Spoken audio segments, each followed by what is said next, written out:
Buongiorno o buon pomeriggio a quelli che ci stanno guardando dalla pagina Facebook il Veneto Legge. Oggi inizia con una giornata di riscaldamento il percorso che porterà il 25 settembre alla giornata in cui il Veneto Legge. Quest'anno è la quarta edizione della maratona regionale di lettura. Con me c'è Beppe Cantele, che è direttore editoriale di Ronzani Editore. Ciao Beppe. Ciao Livio, grazie per questo vostro invito e grazie per occuparvi delle edizioni Ronzani da quando è nata questa idea. Sì, abbiamo pensato di iniziare questa giornata di riscaldamento per arrivare alla maratona. Noi usiamo questa metafora sportiva, bisogna allenarsi anche a leggere. La cominciamo con una staffetta di videoletture a partire dai sillabari, alcuni testi dei sillabari di Parise. Voi avete fatto un'edizione qualche anno fa che raccoglieva i sillabari veneti, di ambientazione veneta, di Goffredo Parise. Ma prima di parlare dell'operazione editoriale, mi piacerebbe sapere come tu, come lettore, hai incontrato i testi di Parise e i sillabari in particolare. Ma guarda, per un vicentino come sono io, incontrare Parise nel proprio cammino di lettore è una inevitabilità, dico io. E i sillabari sono stati proprio il primo libro di Goffredo Parise che io ho incontrato, perché da bibliofilo, quale sono, mi sono imbattuto in quella meravigliosa edizione del sillabario numero 1, che è un super corallo Einaudi bellissimo, bellissimo, tra l'altro con una sovraccoperta disegnata da Giosetta Fioroni, anche in quel caso. Dico anche perché pure nella nostra edizione del 2016 compare un bellissimo disegno di Giosetta Fioroni. E quindi io l'ho conosciuto quasi per caso, quando ero molto giovane, oltretutto, imbattendomi in questo libro e rimanendo, penso, come un po' tutti quelli che hanno incontrato Parise a partire dai sillabari, folgorato da questa sua assoluta semplicità e purezza della lingua, che è poi quello che incanta. È la poesia nella prosa di Parise che non smette di incantare, insomma, ecco. Poi ho conosciuto ovviamente tutti gli altri libri e ho amato moltissimo, soprattutto quei suoi reportage che lui ha fatto nel corso della sua vita per il Corriere della Sera, perché trovo che siano pagine straordinarie, dal Vietnam, dal Cile, da qualsiasi posto del mondo in cui lui è andato e dal quale ha inviato a noi, al giornale, quelle sue meravigliose descrizioni. Insomma, c'è poesia anche quando lui parla della guerra. Ecco, c'è Goffredo Parise che amiamo poi in tanti suoi libri, a partire dal primissimo, che non a caso, Il ragazzo morto e le comete, è stato scoperto da un grande editore vicentino che è Neri Pozza, al quale noi stessi abbiamo dedicato un libro l'anno scorso e al quale esplicitamente ci ispiriamo nel cercare, mutatis mutandis e con tutta l'umiltà del caso, di fare dei libri possibilmente belli. Noi abbiamo scelto di leggere Parise, senz'altro perché è un autore veneto, un autore che amiamo, ma anche perché il tema guida della maratona di quest'anno saranno i libri di viaggio, e Parise, oltre a essere un gran romanziere, è anche un grande reporter, come hai ricordato tu, gli articoli che ci ha lasciato fino all'ultimo libro, mi pare sia l'ultimo, L'eleganza è frigida, quel reportage dal Giappone straordinario. Quindi entrava anche in questa dimensione dei racconti di viaggio in qualche maniera. In questo caso, scegliendo i sillabari veneti, abbiamo pensato a un viaggio all'interno del territorio attraverso gli occhi di Parise. Ecco, venendo invece all'operazione editoriale, come vi è venuto in mente di estrapolare i racconti veneti, eccolo, con il disegno di Giosetta Fioroni. Come vi è venuto in mente, no, di fare questa operazione editoriale e come siete riusciti a portarla in porto poi? È bella questa domanda perché me l'hanno fatta in molti. Me l'hanno fatta in molti questa seconda parte di domanda, cioè come siamo riusciti a portarla in porto.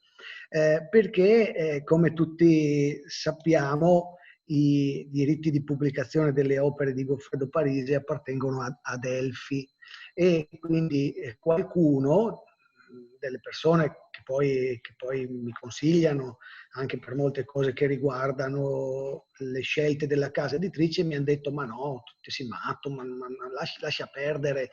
E invece la cosa si è risolta in maniera molto molto semplice, scrivendo un'email alla casa editrice Adelphi e chiedendo spiegando le nostre intenzioni e quindi il progetto e l'idea che stava alla base, che poi vengo a dirvi, e chiedendo di poter fare una selezione di quei sillabari che riguardassero solamente il Veneto.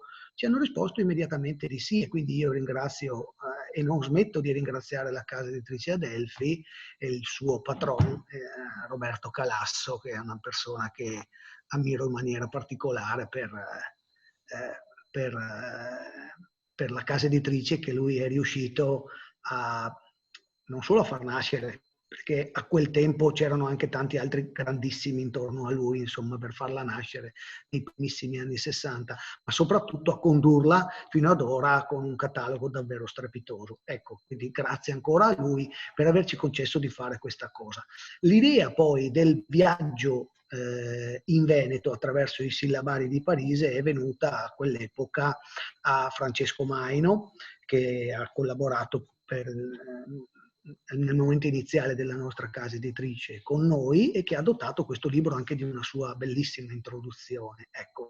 Quindi poi anche attraverso, ed ecco come si intrecciano le storie delle persone, no? Anche attraverso l'intervento di Claudio Rorato, che è un amico che ringrazio e che saluto perché lui senz'altro guarderà questa vostra guarderà e ascolterà questa vostra trasmissione.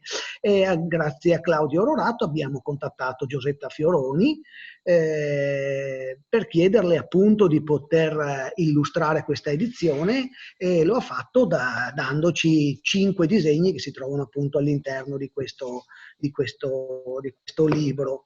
E siamo andati anche a trovarla ed è stato un incontro veramente straordinario, insomma, ecco.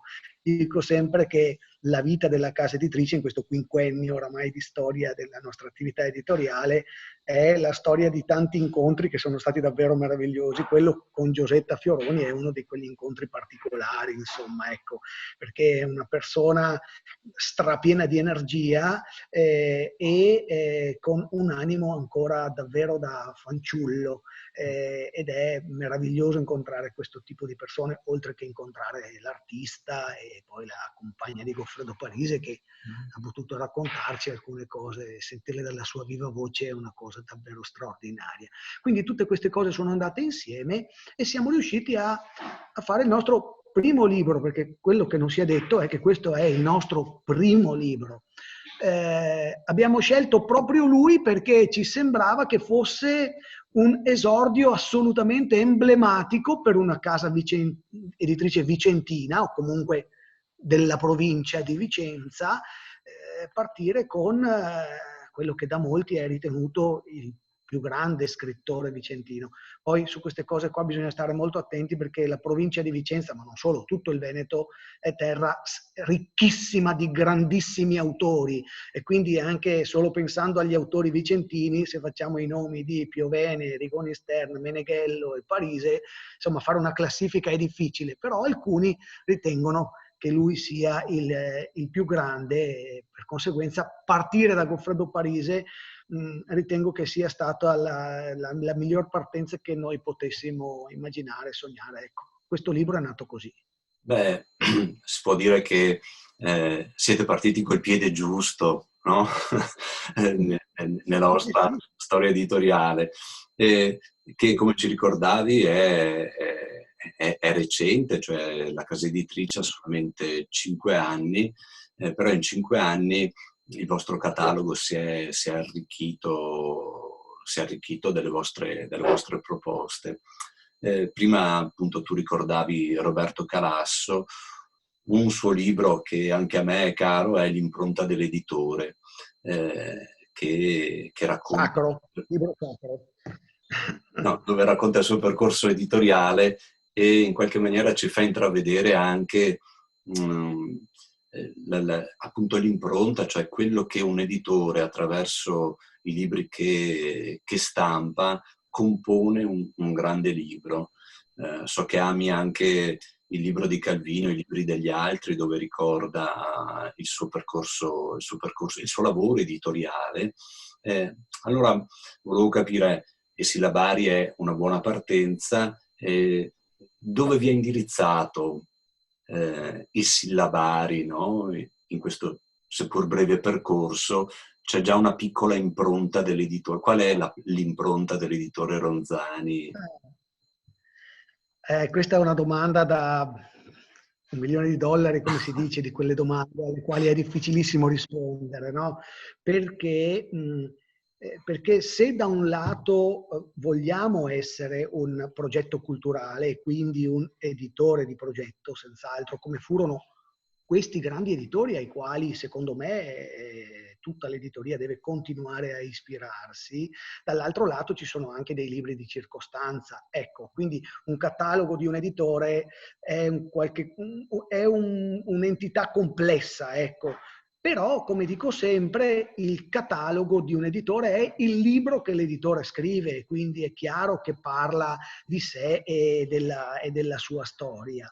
Per come è nata la Ronzani Editore, abbiamo sempre voluto che il singolo percorso progettuale delle persone che entravano a far parte della casa editrice fosse parte del complessivo progetto culturale. Quindi il nostro catalogo rispecchia un po' la costruzione delle varie collane. Io personalmente, che dirigo dal punto di vista tecnico essenzialmente, perché poi il direttore editoriale in senso stretto è Franco Zabagli, cioè colui che tiene la barra culturale a dritta è Franco Zabagli.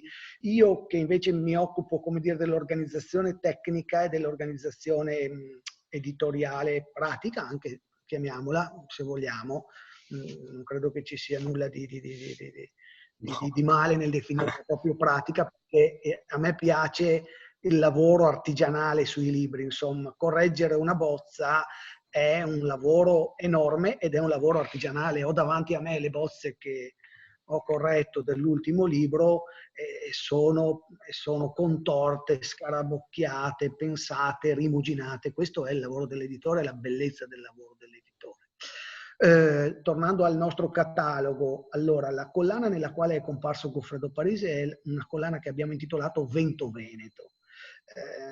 E che vogliamo continuare a dedicare a autori veneti o che in Veneto abbiano trovato il motivo della loro ispirazione, insomma.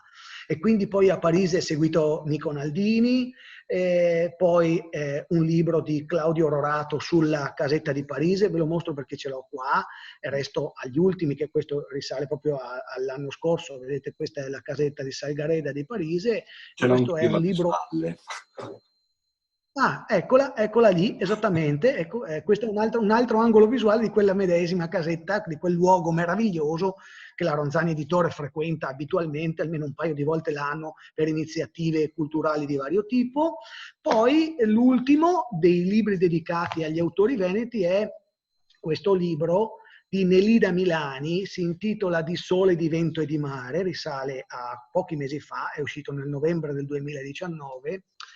Su questo libro devo dire una cosa.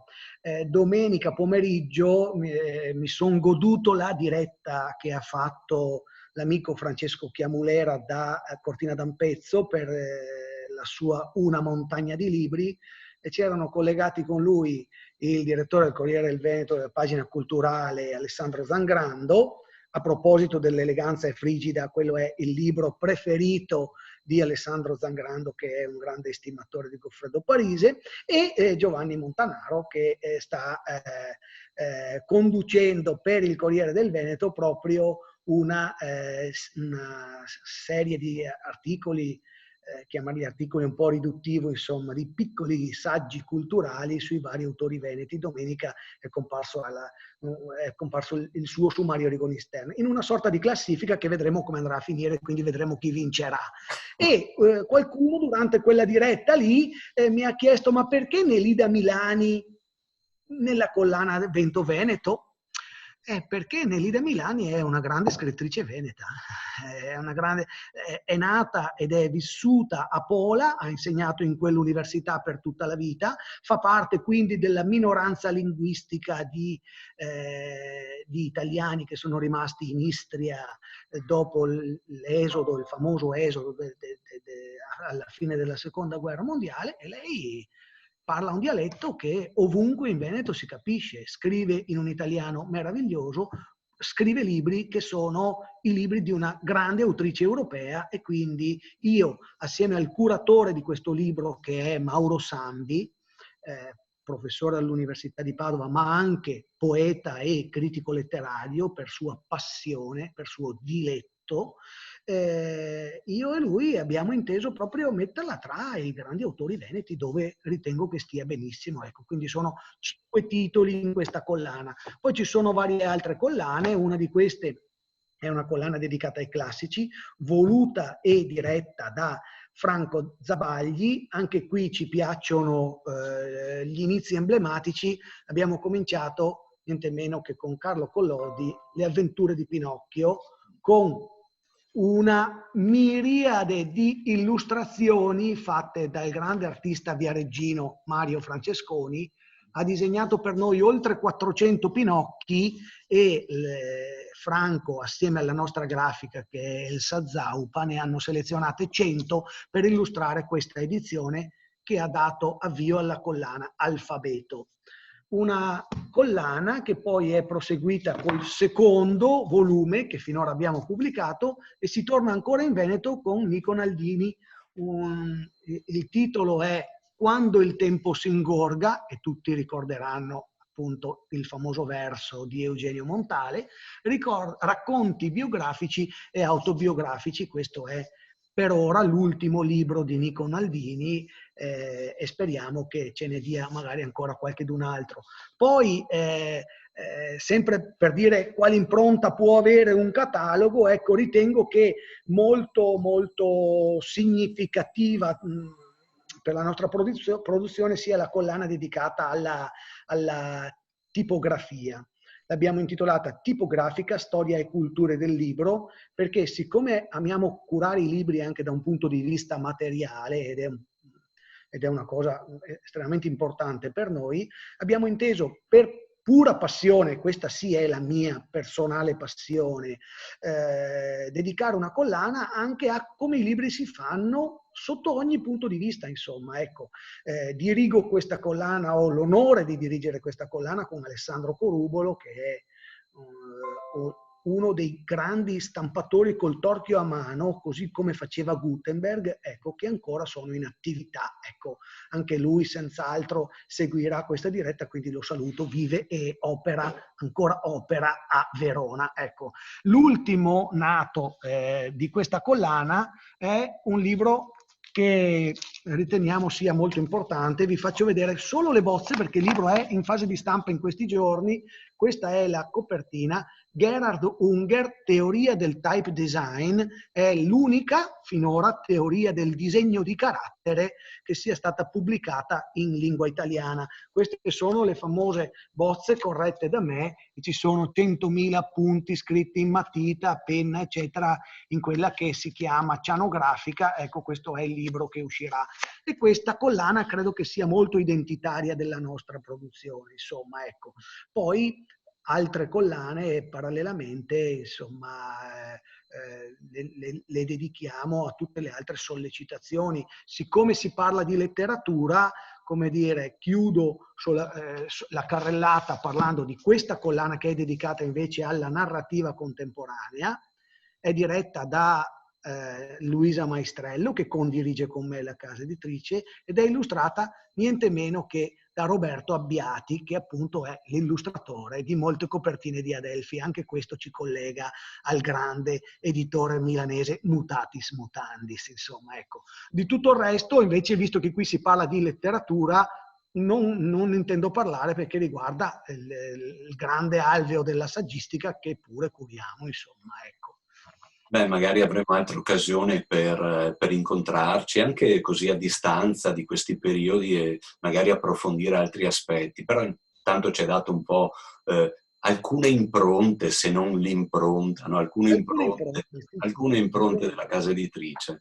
E allora Il io... catalogo è arrivato oramai a 60 titoli, che per una produzione quadriennale, insomma, è un numero ragguardevole, insomma, dal punto di vista statistico.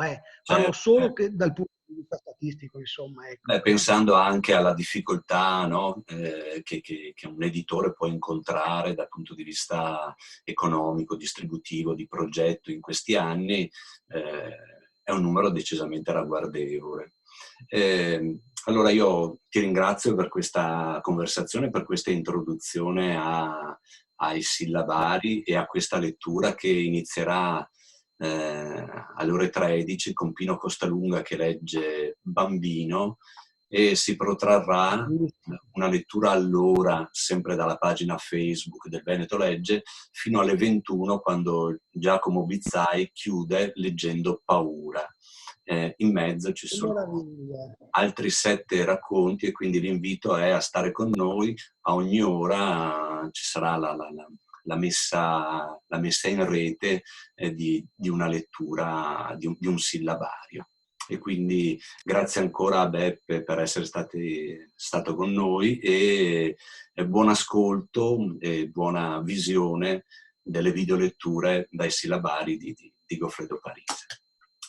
Grazie. Grazie mille a te Livio, grazie a tutti voi che dedicate appunto e date e donate la vostra voce alle parole di Goffredo Parise. Grazie per averci invitato e per, come dire, e per seguire anche i piccoli editori indipendenti che a volte appunto con molta dedizione, con molta fatica riescono a scovare e a fare delle cose belle. Grazie ancora Livio della tua consueta, straordinaria generosità e gentilezza. Bene, a presto, ciao.